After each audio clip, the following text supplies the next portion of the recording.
let us all do we can to build a better future. Who's, again, a ridiculous company, has been ignoring safety guidelines, has been putting railroad workers and communities at risk, and now he's going to be testifying before Congress. So here we go. Let's go see what's going on. Shout out to Case Study QB. I don't know how he sits through corporate media, but he does. He's made out of stronger stuff than I am. If you're not following him on social media, please do so. He's wrongly being censored on Twitter. Today, Norfolk Southern Chief Executive Alan Shaw is facing more tough questions from senators and hearing heart-rending testimony from residents after his company's devastating train derailment last month in East Palestine, Ohio. That hearing on Norfolk Southern's safety record actually began with the emotional testimony and Can you pause it real quick? From an East. Yeah, I just want to say because I saw the what was his name? The Twitter Files dude. Why am I blanking on his name right now? Matt Taibbi, you mean? Yeah, Matt Taibbi. I was watching that and just watching the amount of people who had no idea what the internet was, ask questions about the internet. Yeah. And so I'm going to say, at least here, I think a lot of these people know what trains are, which I'll give for them as a positive. Back in my day, a choo-choo train was a big, important thing. They used to deliver all sorts of wonderful snacks and goods. I once bought my house in a Sears catalog. Yeah, I can't help but think of that scene in Boardwalk Empire where, I forget the character's name, but his wife was arguing with him about the house that he was building, and it says, "Yeah, I'm going to personally message Sears and Roebuck about just the stuff that he sent us." Hey, a Sears catalog back in the day used to mean something. Trust me on it, folks. It used to mean something. East Palestine resident. The anxiety is real. My 7-year-old has asked me if he is going to die from living in his own home. What do I tell him? What do I tell him? NBC's Ryan Nobles joins me now from Capitol Hill. I know our folks who were listening. Go ahead. I love it. Mainstream media. Hey, it's a very important thing. Let's record a sentence. That should be good. Yeah. Then we'll adjudicate the rest of it. Like we do commentary. We're doing commentary right now. We're also showing the whole video. Yeah. By the way, somebody's saying, "How old are you, Kit? You remember the Sears catalog?" I'm older than people know. It's not the first time I've walked the earth. I am. Let me introduce the math real quick. I'll be 30 in 12 days. Congratulations, Dan. I'm not sure if it's a congratulations. I feel old. Oh, no, you're not. I'm 38, dude. It's fine. This last year has aged me at least 10 years. I know, Daniel, you've been through a lot, man. Shout out to Daniel Upker, mandatory thumbs up. Let's play the rest of the video. Listening to this hearing said it was really something. Tell us a little bit more about it. It certainly was, Chris. I mean, to hear from that mom, who I spoke to after the hearing as well, emotionally talk about how her family's life has just been turned upside down as a result of this accident, really put into perspective exactly just how big of a challenge this community has. The mom told me that they need generational commitments here. This isn't something that's going to be able to be solved in the next two or 3 years. She thinks over the next 30 years, it's going to take for them to fully come out from underneath it. And the CEO of Norfolk Southern seemed to say that they were ready to be in it for the long haul. Take a listen to how he responded to some of the tough questions from senators today. I am determined to make this right. Norfolk Southern continues to make good on its... You get $5, and you get $5, and you get $5. You're determined to make things right. There have been numerous reports of people saying the train brakes don't work. The rails are falling apart. The workers are being burnt at both ends. They're being burnt out. You care? Oh, how convenient. Oh, I care. Hey, let's have democracy in the chat. Hey, type 1 if you believe in sincerity that he truly cares. No, I got a better one. All right, go, Dan. Type 1 if his memory coach was really expensive. When they ask you if you're doing things, say you're doing your best. Yes. You're doing everything you can, and you promise. I promise. I promise I won't crap the bed anymore. I promise. Even though I do it all the time. I promise, CEO of Norfolk Southern. Yeah, my trains crash all the time. But I promise it won't happen again. You gotta believe me. To clean the site safely, thoroughly, and with urgency. You have my personal commitment that we will get the job done and we will help these communities thrive.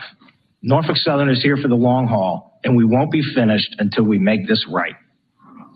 The problem, though, with those promises, Chris, is that they're not attached to tangible, very specific commitments. It's really just an open-ended promise to solve the problem. And what Misty, who you heard from the mom there, and others are concerned about is that at any point that promise could run out, and they could say, we've done everything that we can do, and it's time to. What it is, he's going to gently sweep some dust in a quarter and say, oh, all done. Bye, everybody, and fart in the room before he leaves. Move on. To just put in perspective how difficult this has been for her family, Chris, she told me that her kids now have to dodge mud puddles because they're worried that there is contaminated water inside those mud puddles. And she also told me the story about how her son and his friends have invented a game called Evacuation, which mimics the hours and days after that explosion took place. And they came up with that game, Chris, because they're not allowed to play on the playground equipment in their community. Chris. Oh my God. Pause it Right. real quick. Yeah, go ahead, Dan. I have a message, that a brand new message directly from the railroad company. So I'm going to try and play it over my headphones. I hope it'll get picked up.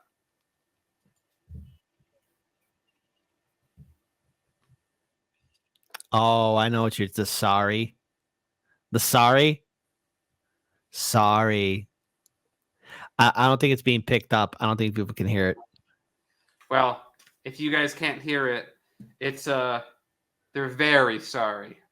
Hold on, Dan. If we're gonna do this, we're gonna do this right. I'm not sure we can play it. That's true. God. Oh yeah, that's right. Eesh. Oh wait a minute. There might be a way where we can still play it, but not get hit. Hold on, folks. Hold on, folks. Time, everyone. Daniel, filibuster for me for. Okay, I will, guys. This is the sort of rapid on-air content that you're going to expect to see in the new format in the morning when we're figuring out stuff on the fly. Or mainly, yes, Kit is figuring out stuff on the fly, and if it goes wrong, you know what? He's sorry. Yes, very sorry. Yes. Sorry. Yes, I got it. I'm the best there is. I am the best. I'm the best there is. Now it's not Norfolk Southern that's doing this. This is just imagine, just replace FTX. Oh yes. Okay, just be careful with it. Yeah, go ahead. You see this going on. Customers life savings to create. Hold on. Hey, hi. So I'm SBF, founder and CEO of FTX. My accidental theft of our customers' life savings to create a giant over-leveraged Ponzi slush fund for myself is a tragedy that should have never happened. And to all those affected, I want to say I am deeply sorry. I'm sorry. I'm sorry.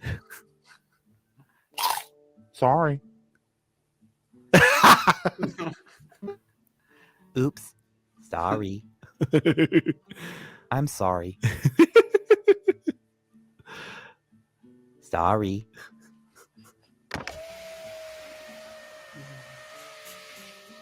I'm deeply sorry.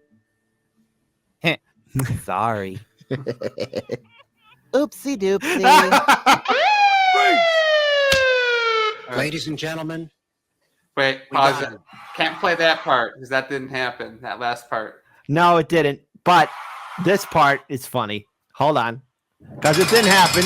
Because it still didn't happen. He's still out. Breaking news in the case against disgraced crypto founder Sam Bankman-Fried. He was just released on $250 million bond.